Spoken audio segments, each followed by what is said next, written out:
Y continuamos con la segunda parte de Filipenses capítulo 3. Pablo en la primera parte del capítulo 3 habla de que su meta, la pasión de su vida, la razón de su vida es Jesús. Y que él dejó cosas que para él y para el mundo son muy valiosas, premios, méritos. Bueno, todo es basura en comparación a Cristo. Cristo es todo para él.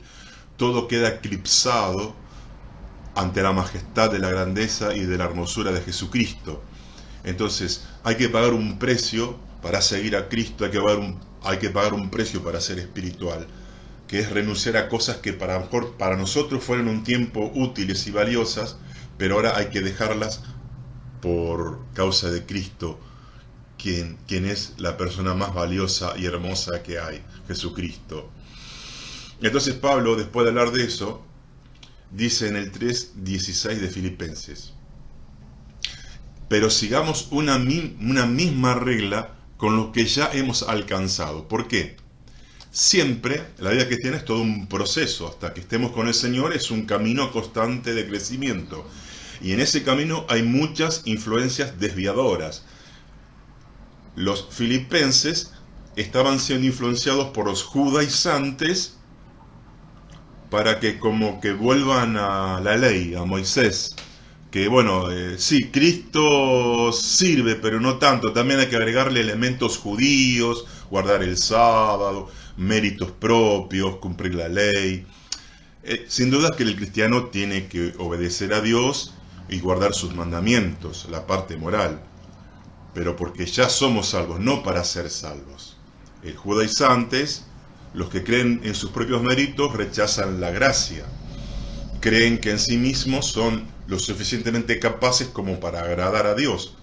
Y así como somos incapaces para salvarnos a nosotros mismos por nuestras obras, también ahora que somos salvos, somos incapaces de poder agradar a Dios sin el poder del Espíritu Santo. Entonces Pablo dice: miren, ustedes han visto que al seguir mis enseñanzas, no la de los judaizantes y de los otros, que los quieren desviar, ustedes han tenido frutos.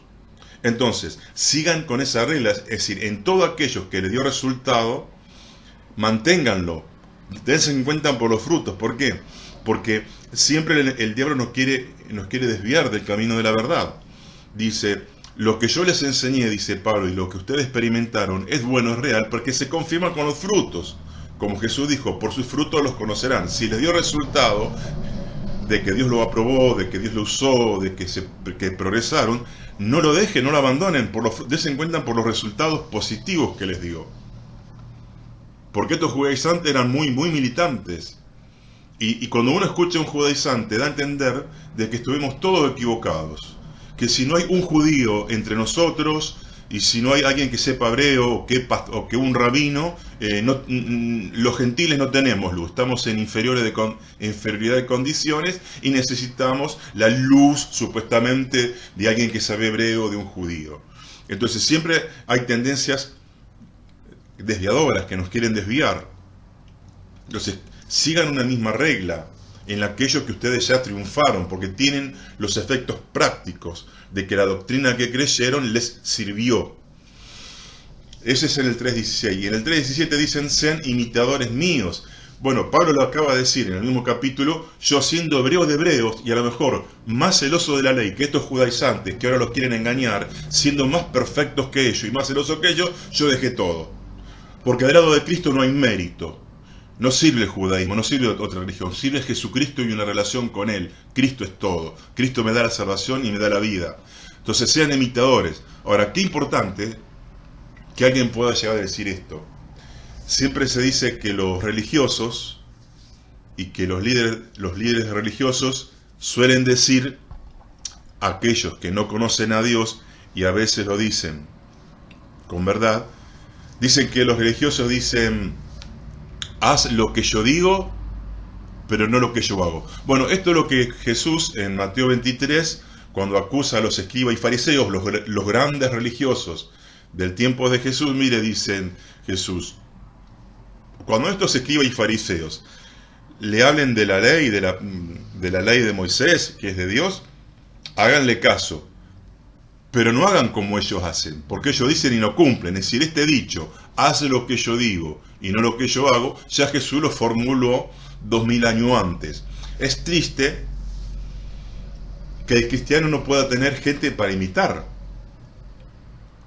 Si el cristianismo no se demuestra prácticamente, no es cristianismo, porque si mi fe, dice Santiago, no produce obras, cambio de vida, mejoramiento, superación, es una fe falsa que no me salva. Porque la fe verdadera produce cambios positivos de santificación, de progreso, de mejoramiento en el carácter, mejorar como persona, como padre, como hijo, como obrero, me hace una mejor persona.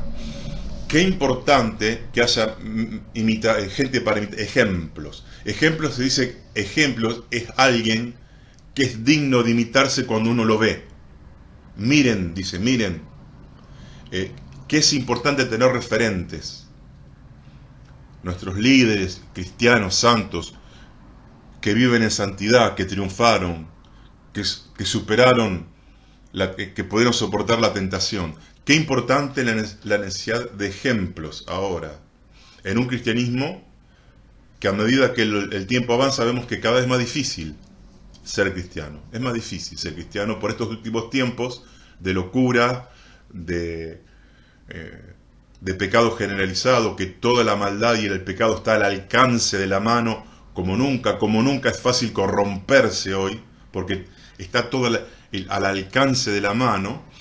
Qué importante es que aquellos que mantengan su integridad, que alguien pueda decir como Pablo, sean imitadores de mí, porque es necesario ver gente que cumple lo que enseña. Es fácil ser teórico, es muy fácil ser teórico, y sin darnos cuenta los cristianos tenemos tantas enseñanzas, hay tantos libros, tantos predicadores, que es bueno, hay tantas conferencias, tantos eventos, pero creo que a veces sobran esas teorías y faltan las prácticas. De repente se dice que un buen ejemplo vale más que 1000 sermones. Un joven cristiano se convierte y se empieza a discipular con un pastor. Y el pastor estaba vendiendo una casa. Bueno, hubo un lío por la venta de la casa y justo estaba este nuevo discípulo, estaba con su pastor y el dueño de la casa, que el pastor le vendía la casa, lo empezó a insultar. Estaba mal, era un inconverso, entonces lo trató mal al pastor. Y el pastor no tenía la culpa, estaba bien. Y lo incitaba a pelear, lo insultaba. Y el pastor se mantuvo firme, no entró a insultar al otro, aunque el pastor tenía razón, no había cometido ningún error, no lo insultó, no lo quiso agredir. Él había dicho, si a mí me hace esto, dice este muchacho que era recién convertido, yo lo peleo. Y al ver en ese momento, en la práctica, cómo el pastor mantuvo su dignidad, su fe, su templanza, su dominio propio, fue una gran lección que no me olvido más. Qué importante es ver hoy esos ejemplos concretos, prácticos, en la práctica. Y eso es lo que el mundo demanda de nosotros. Que seamos ejemplos. Yo sé que las personas del mundo critican nuestra cultura, nuestra moral. Dice, ¿cómo todavía a los jóvenes le dicen, cómo todavía sos virgen?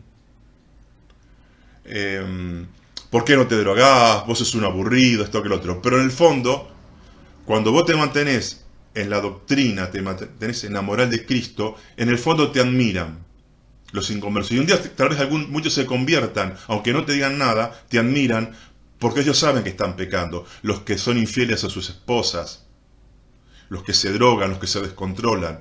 Les molesta que vos seas así, pero a su vez te admiran porque dice, hay alguien que se juega por su fe. Eso le queda clavado y puede ser que un día se conviertan por ese testimonio, por esa buena moral, y a veces se convierten más por esa coherencia que vos tenés en la práctica. Vos no te corrompés como los otros, vos no mentís en el trabajo como los otros, vos no engañás en la fábrica como otros, vos no engañás a tu esposa. Bueno, eso es el mensaje del Evangelio que a él le va a impactar más tal vez. Aparte que también le tenemos que predicar el evangelio verbalmente. Y Pablo dice, y también miren, observen a los que se conducen así. Miren, dice, imítennos porque esto nos dio resultado. ¿Para qué vamos a cambiar si no dio resultado? Si el árbol dio frutos buenos, sigamos con ese árbol, en dichos de Jesús. Pero qué importancia que haya hoy más que nunca cristianos que no estén en la misma corriente que están los demás, que están perdidos. Porque si la iglesia pierde su sal, nos dejemos ser luz, nos servimos y seremos pisoteados por los hombres. Pablo le dice, un poquito antes, ahí en el capítulo 3 de Filipenses, ustedes tienen que resplandecer como luminarias en el mundo. El mundo cada vez está más oscuro. Bueno, cuando hay más oscuridad, cualquier luz se destaca más. En un cuarto, en un dormitorio donde hay un corte de luz, un fósforo o una vela aparece un gran faro. Bueno, a lo mejor nuestra luz no es muy potente, pero en esta oscuridad que cada vez más densa, nuestra luz se va a manifestar cada vez más. Qué importante es mostrar la diferencia. El mundo necesita ver la diferencia. Dice, no, mirá, aunque no estoy de acuerdo con aunque yo lo critique y me burle, sí pudo. Este tiene otra cosa. Y dice en el 3:18, porque por ahí andan muchos, los cuales los digo muchas veces, y ahora lo digo llorando, que son enemigos de la cruz de Cristo.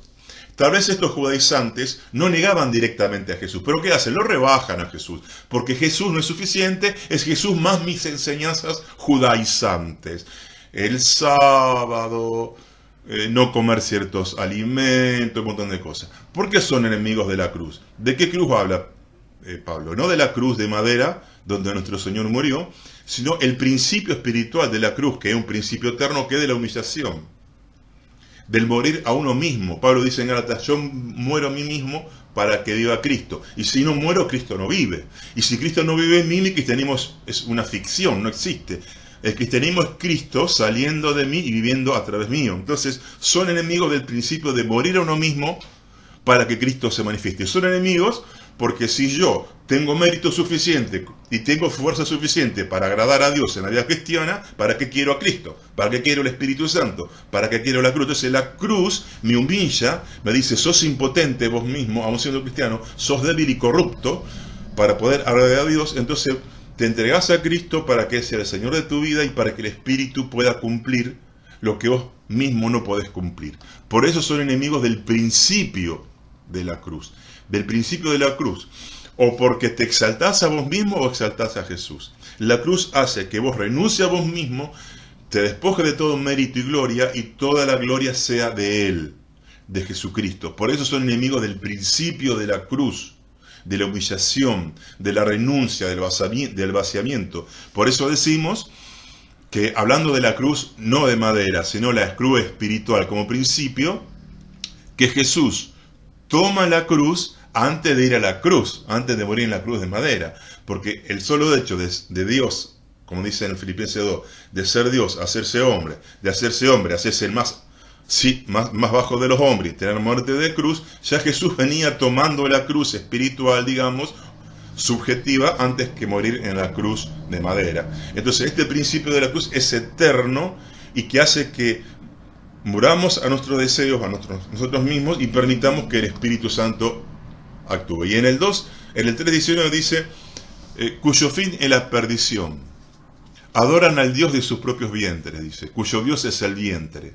Y se enorgullecen de lo vergonzoso, y solo pisan en lo terrenal. Dice varias cosas. Esta gente que creen en sí mismos, que se creen muy sabios, muy poderosos para agradar a Dios, porque confían en su carne, en sus propias fuerzas, que Dios detesta, porque Dios dijo que Jesús dice, la carne es, y Pablo dice en Romanos 8, la carne no puede agradar a Dios porque no puede ni quiere. Entonces dice, el fin es la perdición. El que está confiando en sí mismo se va a perder, porque está negando el principio de la cruz. No es por méritos propios. Cuya fin es la perdición. Van a terminar mal, muy mal. Dice, cuyo Dios es el vientre. Está diciendo que están empecinados en reglas exteriores, humanas, para ganarse favor de Dios. Algunos dicen que se refieren a los judaizantes porque como ellos prohibían comer ciertos alimentos que estaban prohibidos, ¿se acuerdan que la ley prohibía? Ahora no está más prohibido. Jesús levantó la prohibición de todos los alimentos, se puede comer cualquier alimento. Pero ellos dicen, no comemos cerdo, no comemos camarones, que en la Biblia los prohíbe, o ciertos animales con la pezuña, la comida kosher, como dicen hoy los judaizantes, los judíos de ahora. Que ellos creían que por abstenerse de esos alimentos se ganaron el cielo. No, el cielo fue obra de Cristo, y cuando yo me someto a Cristo, me entero a Cristo, ahí me viene el cielo. No es por mérito, pero ellos habían idolatrado, tal vez dice, que solamente por abstenerme de ciertos alimentos ya soy santo. No. Y entonces dicen que se enorgullecen de lo que se deben avergonzar. Ellos se enorgullecen de sí mismos, porque siempre está, o yo Cristo. El yo es el Dios que compite con Jesucristo. Vivo yo, vive Cristo. O vivo para mí, o vivo para Cristo. No hay otra alternativa, no hay término medio. Y algunos se sirven a sí mismos porque se idolatran a sí mismos. El legalista se cree que él es Dios importante y suficiente y que tiene los méritos suficientes. Entonces él mismo es más importante que Jesús. Entonces se enorgullecen de lo que se avergüenza. Mira, toda tu gloria tenés que avergonzarte, porque vos para Dios no podés agradarlo. Y si solo piensan en lo terrenal, porque siempre te someten a un montón de reglas para esta vida y no tienen frutos, no tienen utilidad para la vida eterna. Jesús nos enseñó que, si bien no hay que descuidar la vida terrenal, tenemos que trabajar, capacitarnos, aprender cosas, ser disciplinados, tenemos que ver que lo importante es lo que viene. Por eso Jesús dice, hagan tesoros en el cielo, que va a tener cosas eternas, que no va a haber ladrón que nos va a robar, ni orín que va a corromper y a oxidar. Y Pablo, ya terminando el 3:20, dice, pero nuestra ciudadanía está en los cielos. Esto es muy importante. Dijimos, cuando hicimos la traducción del primer capítulo de Filipenses, que Filipenses era una de las pocas ciudades que tenían la ciudadanía romana. Roma gobernaba gran parte del mundo, todo alrededor del Mediterráneo, dominaba cientos de ciudades, pero muy pocas ciudades que estaban copadas por los romanos, se les daba el privilegio de ser ciudadanos romanos.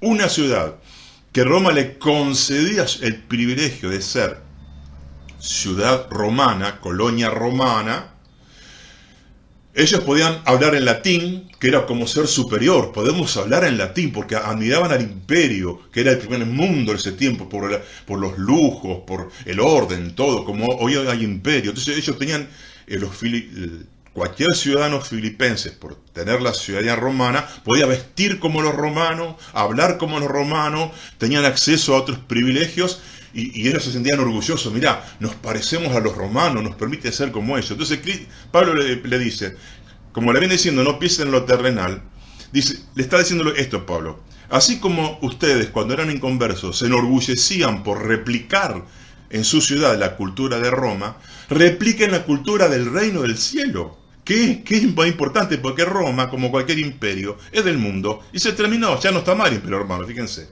Ya no está mal. ¿Y de qué le sirve ser ciudadano romano? Cuando te encuentres en la eternidad sin Cristo, no te va a servir ninguna ciudadanía mundana, humana. Entonces dice, ustedes repliquen la cultura del reino. La iglesia, digamos, es un pedazo de cielo que vive en la tierra, en un mundo que no conoce a Cristo. Es otra cultura, el cristianismo es una contracultura, una cultura dominada por el diablo que muestra otros valores. Dice, así como ustedes se quisieron parecer a los romanos, parezcanse a Dios en santidad, en los principios bíblicos que están revelados. Parezcanse no a Roma, parezcanse al reino de Dios.